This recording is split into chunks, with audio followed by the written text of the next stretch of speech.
welcome to this Ohio farmhouse. It is just the beginning of April, and we are at least a month out from our last frost date. But that doesn't mean that we are just sitting around waiting for that day to approach. Right now we're getting potatoes and onions put into the ground. And so these are two of the absolute easiest things to grow in my opinion. There's some of the things that you just put into the ground and for the most part, I can just leave them go.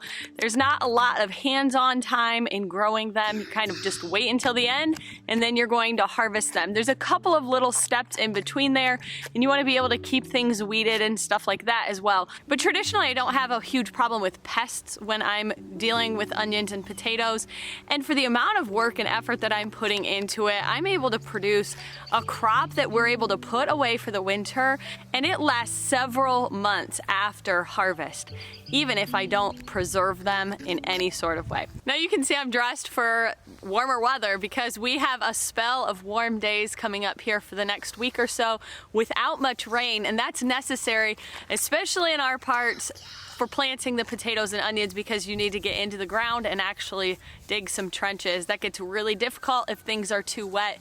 So it's kind of a timing game, especially if you live someplace that's getting really heavy rainfall in your springs.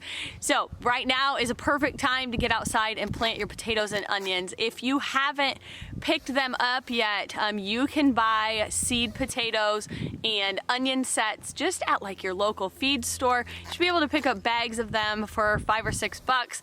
They're not all that expensive for the amount that they're going to produce for your family. So go grab those and we're gonna get started. It's pretty much guaranteed that we will go back to some more frost dates. It's warm right now and we actually have a couple of days here that are going to be nearly 80 degrees, which is amazing.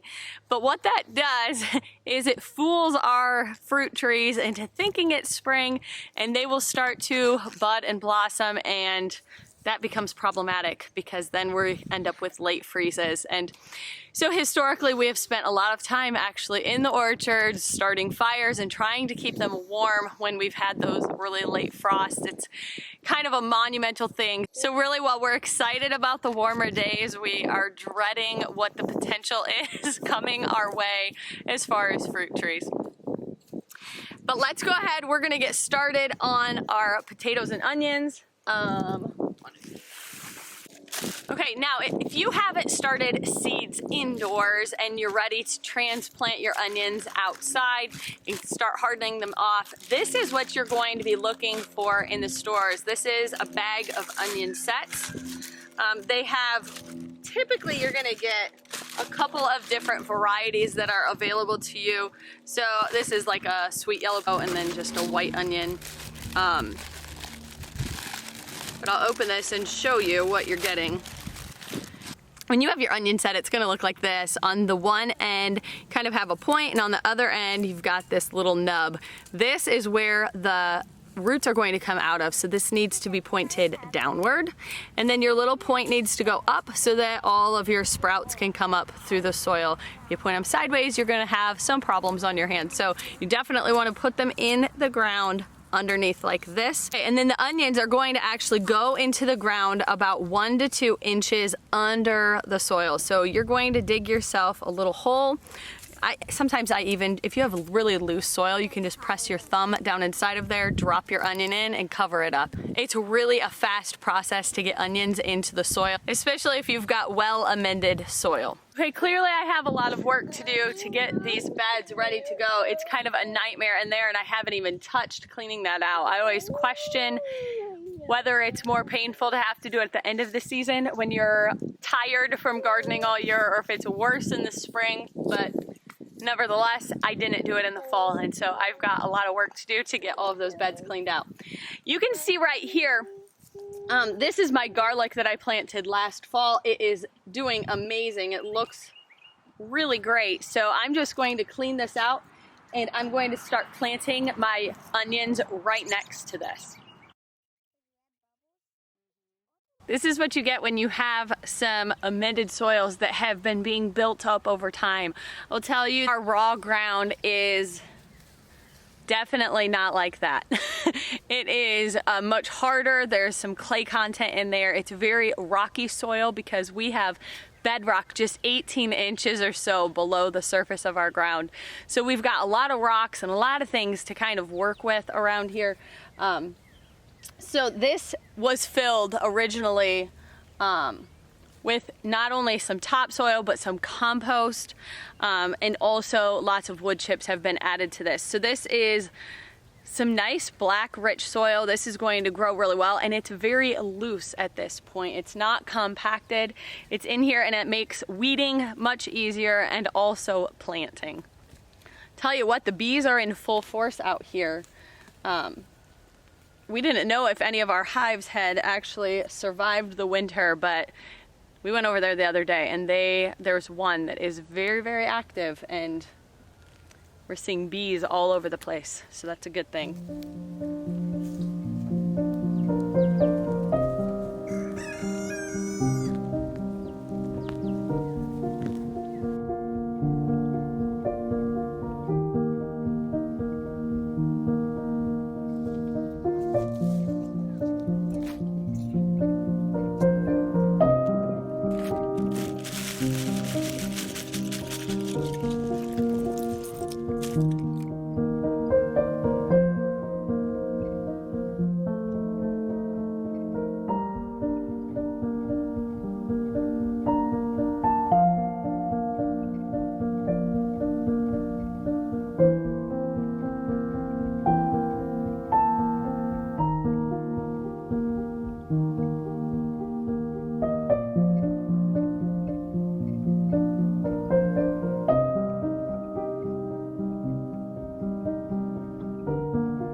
It's really about as simple as it can get planting onions. You're just going to put them in the ground. We're going to water these in really well and make sure that they have some decent moisture to them.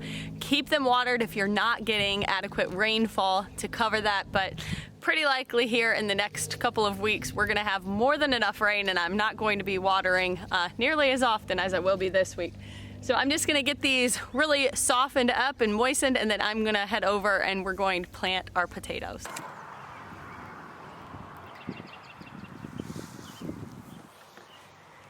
I think I've been out here for probably 45 minutes, and I have over 200 onions in the ground, covered up, and they're ready to go. So I'm hopping over to our potato garden, and this is a place we have been really focusing on putting lots and lots of heavy mulch down, and the purpose for that is so that it keeps the weeds down, and I'm not constantly in here pulling weeds out throughout the summer, but it also does a really good job of maintaining the moisture levels for the potatoes. So once it rains, it actually is keeping that soil much more moist and consistent, as opposed to like heavy rains and drying out and heavy rains and drying out.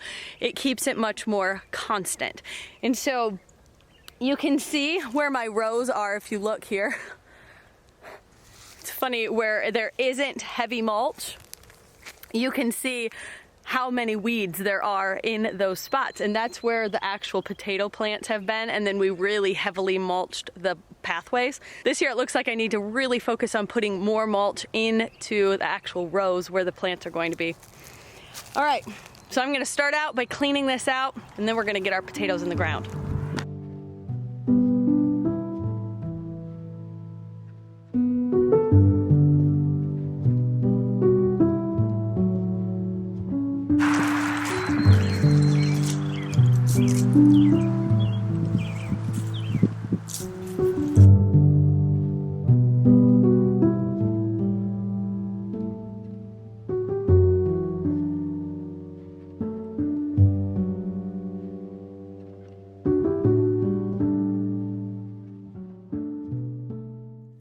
Now when it comes to planting potatoes, you have several options. I have a couple of different things here. First of all, I stopped at just the grocery store and I picked up a couple of bags of organic potatoes. potatoes and then threw them onto this tray. Now you want to be able to space them out a little bit and let them get air, otherwise you're getting rotten potatoes and that's not what we're going for. But if you give them plenty of airflow, they will start to produce the eyes, and then this will go directly into the ground. The other option is just like with the onions. You can pick up bags of seed potatoes at your local farm store, or you could order these online as well, but these are ready to go. So there's two methods that people go about when they plant their potatoes. One is that they put the potato in whole, and it doesn't matter how many eyes are on that one potato, they will stick that in the ground, and multiple plants will grow right out of that one potato. The other thing that people will do is that they will actually cut the potato, and that's called chitting. So my dad grew up as a farm kid, and he always taught me to cut my potatoes. Now, I did a little bit of a test run last year to figure out which method worked better, and I really didn't see much of a difference.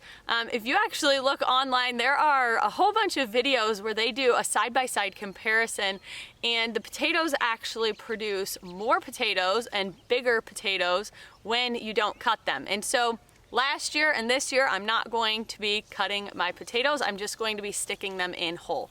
Basically what happens is that you have potatoes that will go into the ground, and they're all going to start plants, and they're going to grow under the ground, and each one of these eyes is going to be a separate plant. Now you could space them out, but really there's not a need to, because they kind of work around under the soil and they will find their space to grow.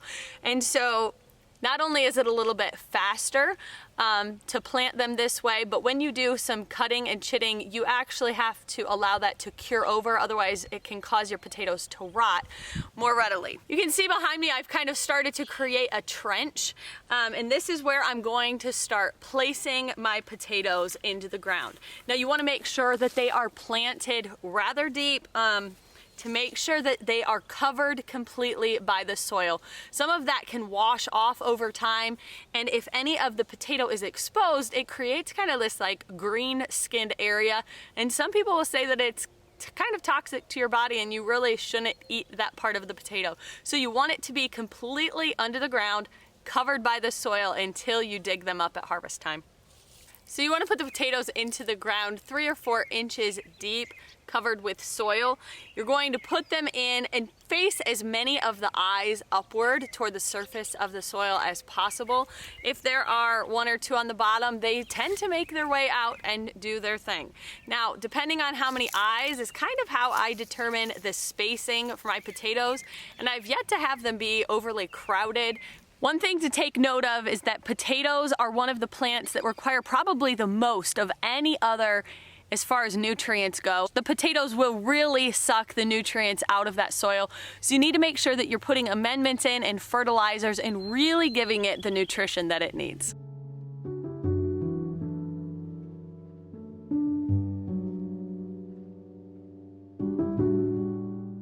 Just as an example, this potato here just has 1 eye that's growing on it.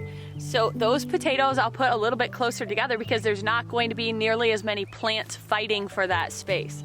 Once I have a potato that has lots of eyes on it, I can show you this one. This has several that are growing, and so that one I'm going to allow it to have a little bit more space so that it can get all of those plants and create enough potatoes under the ground without them getting too crowded.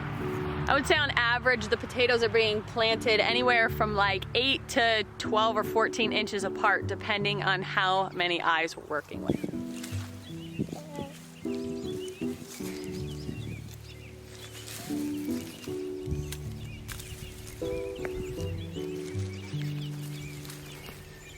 We're gonna keep just planting and getting this entire area planted full of potatoes. They're one of the most awesome things to grow, in my opinion, because they last for quite some time.